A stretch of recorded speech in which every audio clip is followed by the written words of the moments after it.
पुण्यात जनाक्रोश मोर्चा काढण्यात आलाय। लाल महालापासून हा मोर्चा जिल्हाधिकारी कार्यालयावर धडकणार आहे। या मोर्चामध्ये मराठा आंदोलक मनोज जरांगे यांच्यासह संभाजीराजे छत्रपती, भाजप आमदार सुरेश धस, खासदार बजरंग सोनावणे, माजी मुख्यमंत्री पृथ्वीराज चव्हाण सहभागी झाले।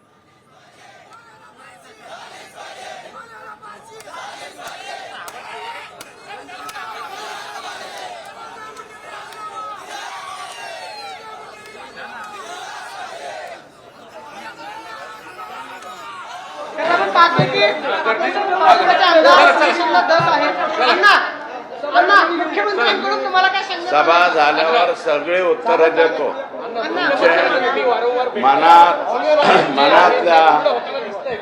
मनातल्या तुमच्या जेवढ्या शंका कुशंका आहेत त्या सर्व मी बाहेर काढतो। सभा होऊ द्या।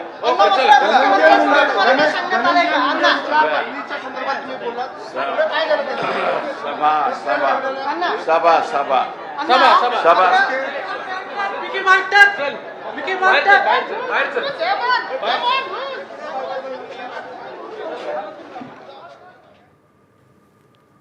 पुण्यात आक्रोश मोर्चा आपण पाहतोय आणि सरपंच हत्येच्या निषेधार्थ मोर्चा काढण्यात आला। सुरेश धस यांची प्रतिक्रिया आपण पाहत होतो। सभा झाल्यानंतर सगळ्या प्रश्नांची उत्तरं देतो, सविस्तर सांगतो, याबाबत सुरेश धस बोलत होते।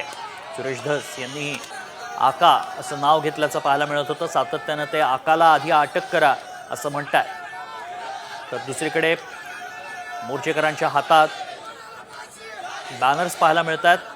आरोपींना फाशी देण्याची मागणी मोर्चेकरांनी केली।